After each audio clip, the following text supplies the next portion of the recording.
Hello class 12। In previous video हमने discuss किया कि किस तरह से जो नॉन आइडियल और आइडियल सॉल्यूशंस होते हैं, ऑल्सो जो राउल्स लॉ वगैरह, ये हमने सारी चीज़ें यहाँ पर पढ़ ली। आज जो हम टॉपिक स्टार्ट करने वाले हैं वो है कॉलिगेटिव प्रॉपर्टीज। कॉलिगेटिव प्रॉपर्टीज में बेसिकली हमें ये पढ़ना है जो भी सोल्यूशन है हमारे पास। जैसे मैंने आपको बताया था कि सोल्यूशन है, अगर वो लिक्विड सोल्यूशन है, लिक्विड सोल्यूशन है, यानी दैट मीन्स कि जो सोल्यूट है और जो सॉल्वेंट है दोनों ही क्या है, लिक्विड है वहां पर। जब लिक्विड सोल्यूशन है तो वहां पर वेपर प्रेशर जो वहां पर होता है वो दोनों ही कंपोनेंट या कंपोनेंट ए और कंपोनेंट बी जो हमने लिए थे, कंपोनेंट 1 और 2, उस पर उनका जो टोटल प्रेशर है उस पर डिपेंड करता है। बट वहां पर मेन चीज ये थी कि दोनों कैसे होने चाहिए, वोलेटाइल नेचर के होने चाहिए। यहाँ जो हम नेक्स्ट उसके बाद हमने पढ़ा था एक ऐसा सोल्यूशन जिसमें सॉल्यूट की तरह आप क्या यूज कर रहे हो, सॉल्ट को यूज कर रहे हो, किसी सॉल्ट को यूज करते हो। सॉल्ट कैसा हो, अगर वो नॉन वोलेटाइल है, नॉन वोलेटाइल के केस में जितना भी प्रेशर अप्लाई हो रहा है वो सिर्फ एक ही जो सॉल्वेंट है उसकी वजह से अप्लाई हो रहा है।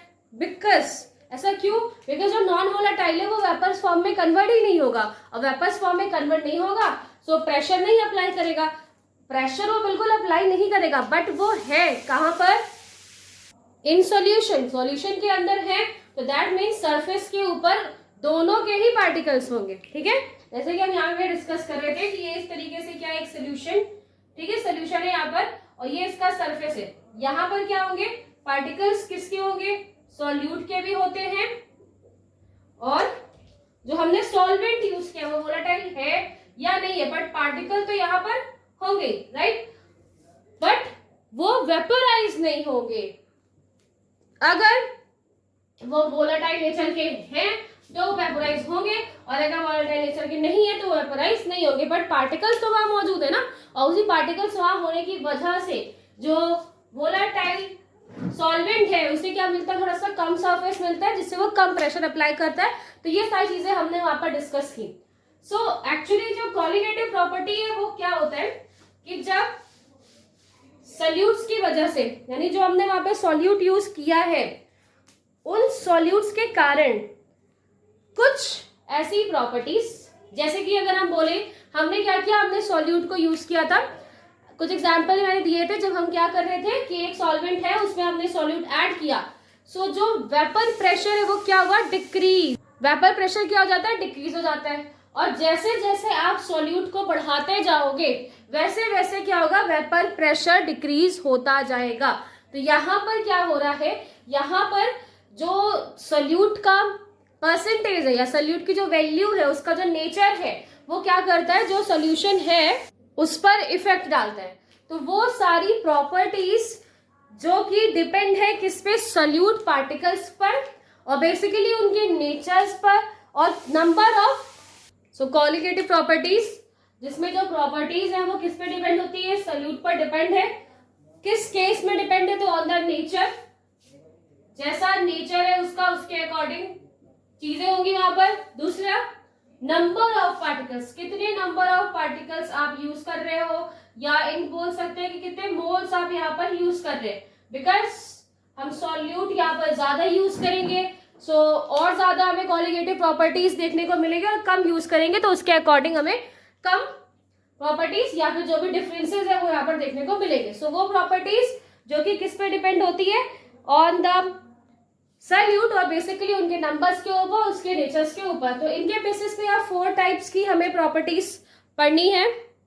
वो प्रॉपर्टीज कौन सी है, relative lowering of vapour pressure, evolution of boiling point, depression in freezing point, depression of freezing point, and osmotic pressure. ये सारी प्रॉपर्टीज हमें यहाँ पे पढ़नी है। फर्स्ट जो आज हम डिस्कस करने वाले हैं वो है relative lowering of vapour pressure. In this topic basically आपको ये पढ़ना है कि किस तरह या फिर क्यों जब हम सॉल्यूट को ऐड करते हैं तो सॉल्यूट को ऐड करने से जो सॉल्वेंट है उसका वेपर प्रेशर क्या होने लगता है, डिक्रीज होने लगता है। किस वजह से यहाँ पर डिक्रीज हो रहा है, ये सारी चीजें आपको यहाँ पर पढ़नी है। ऑल्सो हमें ये चीज पता है कि जो प्योर फॉर्म होता है, यानी कि प्योर फॉर्म में जब सॉल्वेंट है तो वो जो प्रेशर लगाता है, वेपर प्रेशर लगाता है, वो ऑलवेज ज्यादा होता है जब उसे हम सोल्यूशन फॉर्म में यूज करते हैं, राइट। दैट मीन्स ये क्या है, ये एक सॉल्वेंट है। आप एक बात यहाँ पे हमेशा याद रखिएगा, सॉल्वेंट को यहाँ पर हम कंपोनेंट 1 ले रहे हैं, ठीक है। इन प्रीवियस हमने जो भी माना, हमने सिर्फ ये बोला था कि 2 कंपोनेंट ले रहे हैं 1 and 2, एक को आप सॉल्यूट बोल सकते हो, एक को सॉल्वेंट, राइट। बट यहाँ पर हम जो कंपोनेंट 1 है वो हमारा क्या है, वो सॉल्वेंट है। जो पूरा प्रोसेस अभी आप पढ़ेंगे तो वहां पर जहां पर भी आपको ये नंबर 1 दिखाई दे तो आपको ये समझ जाना है कि हम सॉल्वेंट की बात कर रहे हैं। सो नेक्स्ट एक सोल्यूशन,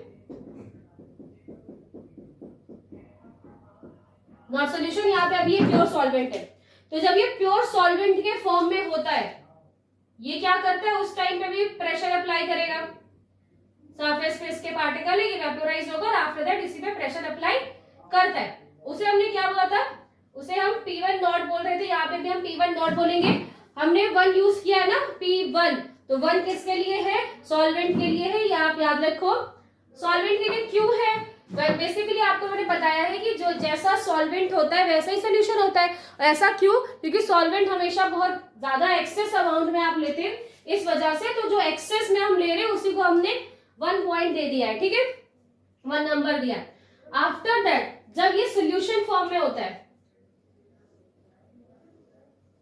जब इसने क्या कर लिया, इस सॉल्वेंट ने एक सोल्यूशन बना लिया। अब ये सोल्यूशन में, तो सोल्यूशन में इसके साथ यहाँ पर कौन मौजूद है, सोल्यूट। अब यहाँ पर क्या है, सोल्यूशन है, इसमें सोल्यूट भी मौजूद है और सॉल्वेंट भी मौजूद है। तो यहाँ पर जो एट द सरफेस लेवल पे पार्टिकल्स आएंगे वो सोल्यूट के भी हो सकते हैं और वो सॉल्वेंट के भी हो सकते हैं।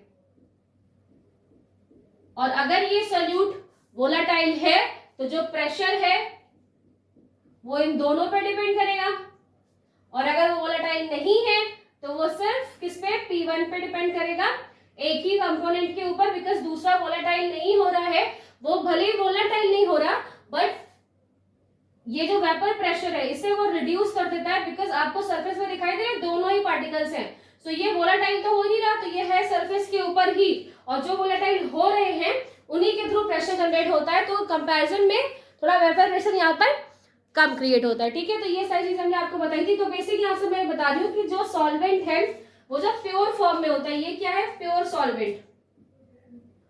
यहाँ पर सॉल्वेंट क्या है, प्योर फॉर्म में। तो प्योर फॉर्म में जो प्रेशर लगा रहा है वो ऑलवेज ज्यादा होता है, वो ऑलवेज ज्यादा होता है जब वो कप यूज कर रहा है, जब वो किसी सोल्यूशन में वर्क करता है, ठीक है। तो ये सारी चीजें हमने यहाँ पर पता की हुई थी। अब हम यहाँ पर उन केसेस को पढ़ रहे हैं जिसमें जो कंपोनेंट है वो कैसा है, नॉन वोलाटाइल है, वो वोलाटाइल नहीं है। और वोलाटाइल अगर वो नहीं है तो यहाँ पर सिर्फ क्या है, यहाँ पर because solvent he pressure create कर रहा है तो उसके वजह से यहाँ पर जो एक फिनोमेनन बनेगा according to the Raoult's law, वो क्या होगा, पार्शियल प्रेशर डायरेक्टली, यहां से करते हैं, partial pressure directly proportional to the moles present in solute solvent. जो सॉल्वेंट में उसके जो मोल्स मौजूद हैं या सॉल्यूशन में जो पार्टिकल्स या मोल्स मौजूद होते हैं उन्हीं के अकॉर्डिंग वो वहां पर प्रेशर जनरेट कर रहा है। इसीलिए यहाँ पे क्या है, P1 is directly proportional to X1। ये इसको हम बहुत बार डिस्कस कर चुके हैं। प्रोपोर्शनल का साइड हम यहाँ पे हटाएंगे, यहाँ पर हम क्या लिख सकते हैं, P1 is equal to P1 not X1, right. इसे हम बहुत बार डिस्कस कर चुके हैं। अगर आपको ये नहीं पता है तो आप प्रीवियस वीडियो में देख सकते हैं। तो यहां से हमें फर्स्ट एक अपना रिएक्शन मिली है, फर्स्ट यहाँ पर इक्वेशन हमें मिली है। नेक्स्ट हम क्या कर रहे हैं, हम यहाँ पर रिलेटिव लोअरिंग पढ़ रहे हैं, रिलेशन बता रहे हैं। अब रिलेशन बता रहे हैं और रिलेशन में उसका हम एक कोई चीज है उससे आप कंपेयर करोगे तब तो आप लोअर बताओगे ना। आप किससे लोअर बता रहे हैं, कोई एक ऐसा कोई मार्जिन सेट है जिससे आप बोल रहे हो कि अगर फॉर एग्जांपल कि अगर ये इतनी बड़ी चीज है हम इसे बोल रहे हैं ये बहुत बड़ी है, तो ये बहुत किसकी बड़ी है, यहाँ पर उसके उससे भी बड़ी यहाँ पर चीज लगी हुई है। दैट मीन्स हम यहाँ पर जब भी रिलेटिव वैल्यू निकाल रहे हैं, दो में चीजों में रिलेशन निकाल रहे हैं और रिलेटिव लोअर निकाल रहे हैं कि कौन ज्यादा छोटा है, तो दो चीजों में आपको कंपैरिजन करना पड़ेगा। तो वैसे ही जब हम दो चीजों में कंपैरिजन कर रहे हैं तो वहां पर जो रिलेटिव वेपर प्रेशर है उसे हम डिनोट करते हैं बाय डेल्टा पी। और बाय डेल्टा पी यानी डेल्टा पी जो यहाँ पर है वो एक्चुअली वैल्यू किसकी है, वो जब प्योर फॉर्म में प्रेशर लगाता है कौन सॉल्वेंट, जब यहाँ पर प्योर फॉर्म में प्रेशर लगा रहा था यानी कि P1 नॉट, ऑल्सो जब वो एक सोल्यूशन में है और सोल्यूशन में जो प्रेशर अप्लाई करता है दैट इज P1। सो इन दोनों का जो डिफरेंस है, ठीक है, जो आप इन्हें यहाँ पर डिफरेंस निकालेंगे इनका, देन आपको जो वैल्यू मिलेगी दैट इज डेल्टा पी या रिलेटिव लोअरिंग वेपर प्रेशर है, ठीक है, डेल्टा पी के फॉर्म में आपको यहाँ पर दिखेगा।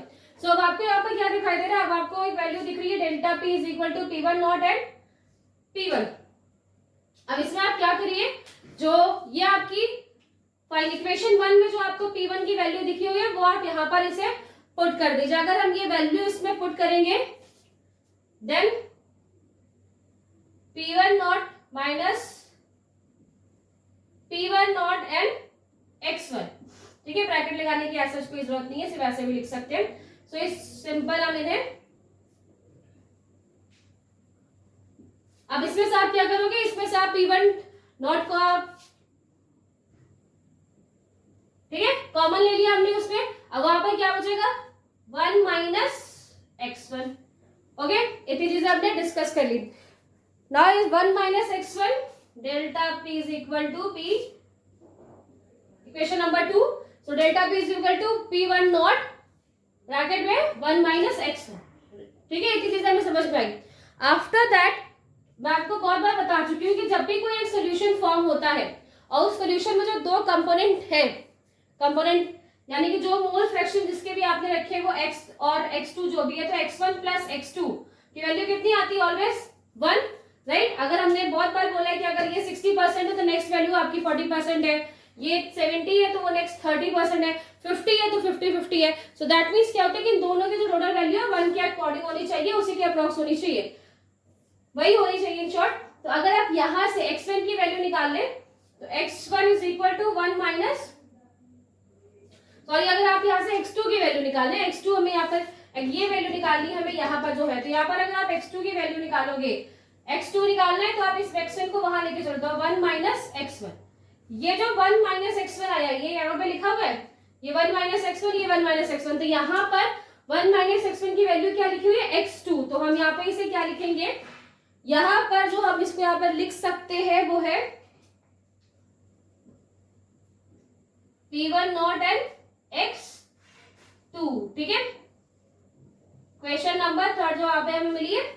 अब आप अगर इस इक्वेशन को ध्यान से देखिए, ठीक है, यहाँ पे आप इक्वेशन को बहुत ध्यान से देखिए, मैंने आपको क्या बोला था कि जहां जहां हम 1 लिख रहे हैं वो तो हमारा किसके लिए है, सॉल्वेंट के लिए, बट जहां भी आप, अब आपको जहां पर ये लास्ट में इक्वेशन जो मिली है वहां पर x2 लिखा हुआ है, सो ये x2 किसके लिए है, x2 means the mole fraction of component second, और कंपोनेंट सेकेंड कौन सा है हमारे पास, सॉल्यूट। सो यहां से आपको जो वैल्यू मिली है, जब हम एक डेल्टा पी की वैल्यू निकाल रहे हैं, एक रिलेटिव प्रेशर जब आप वहां से निकालते हो, सो ये फर्स्ट क्या है, वेपर प्रेशर या pure vapour pressure of solvent, and वो किस, उसका मल्टीप्लीकेशन किससे हम कर रहे हैं, by the mole fraction of solute, because यहाँ पे क्या है x2 है, ठीक है, इतनी बात हमें समझ में आई।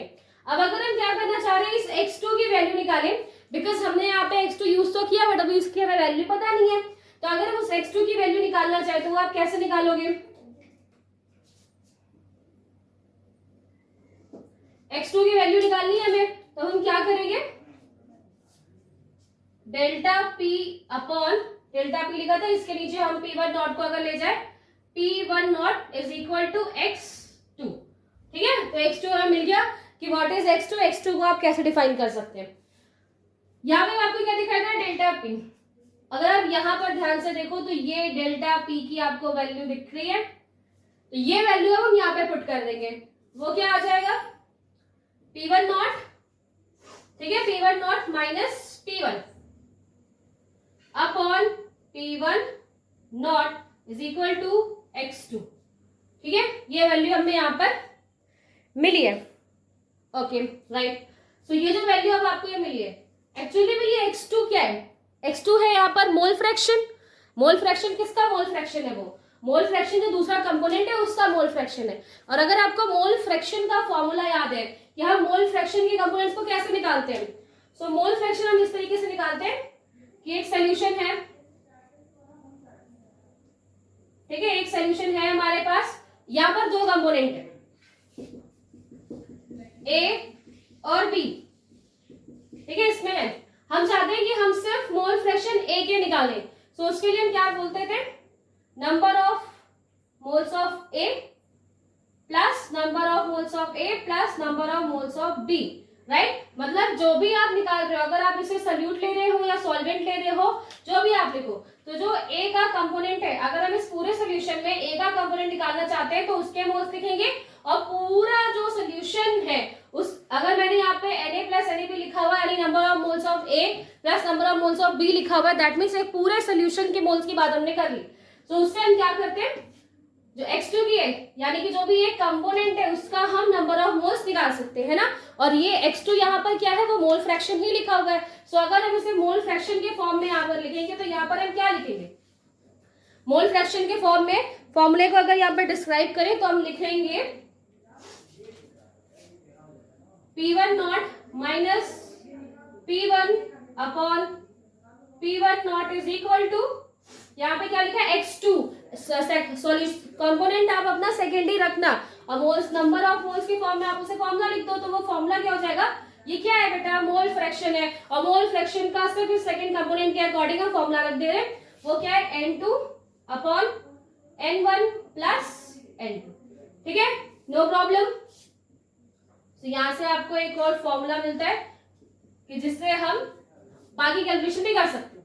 तो ये वैल्यू अभी जो आपको यहाँ पर मिली है, जिसमें हमें क्या मिलता है कि किस तरीके से आप का जो प्रेशर है, अगर आप एक सॉल्वेंट को वोलेटाइल नहीं ले रहे हो, नॉन वोलेटाइल है, देन उसके थ्रू जो प्रेशर अप्लाई होता है वो N2 किसके नंबर ऑफ मोल्स है, सोल्यूट के नंबर्स ऑफ मोल है। तो सोल्यूट के ऊपर डिपेंड है, या सोल्यूट के पार्टिकल्स जितने ज्यादा उसके अरेंज में उसका वेपर प्रेशर कम, और अगर सोल्यूट के पार्टिकल्स कम तो उसके अकॉर्डिंग वेपर प्रेशर वहां पर होता है, ठीक है।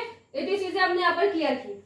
लेकिन अब हमारे पास एक ऐसा सोल्यूशन है, या अब हमारे पास एक ऐसी वैल्यू है जिसमें जो नंबर ऑफ मोल्स है, बिकॉज एक सोल्यूशन है हमारे पास, तो उसमें नंबर ऑफ सोल्यूट और नंबर ऑफ सॉल्वेंट दोनों ही मौजूद होंगे।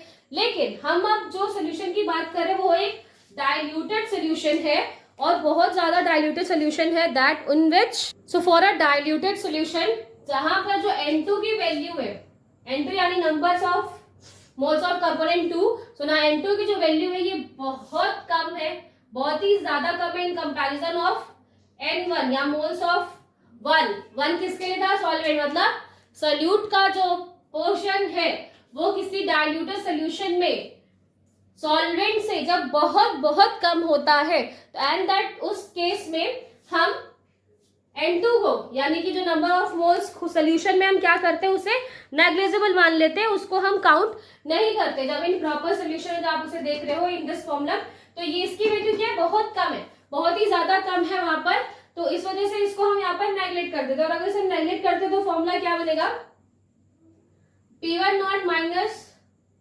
T1 upon P1 not is equal to N2 upon N1, बस बिकॉज सोल्यूशन से हमने उसको अलग कर दिया। अब आप ये मत सोचना कि यहाँ तो N2 लिखा हुआ है, N2 है तो वहां पर ना, वहां पर मौजूद है, सॉल्यूट है, थोड़ा वो ज्यादा ऊपर वहां पर मौजूद है, बट एज अ सोल्यूट की तरह वो है, बट हम पूरा एक सोल्यूशन जब ले रहे हैं N2 plus N1, that means हम एक पूरा सोल्यूशन ले रहे हैं, तो उस सोल्यूशन में से उसे नेग्लिजिबल मान रहे हैं, क्योंकि उतना वो ज्यादा है नहीं, तो उसको हमें डिवाइड करने के लिए अगर बहुत छोटी वैल्यू है तब हम ऐसा करते, ठीक है। तो ये एक वैल्यू हमें यहाँ पर मिलेगी।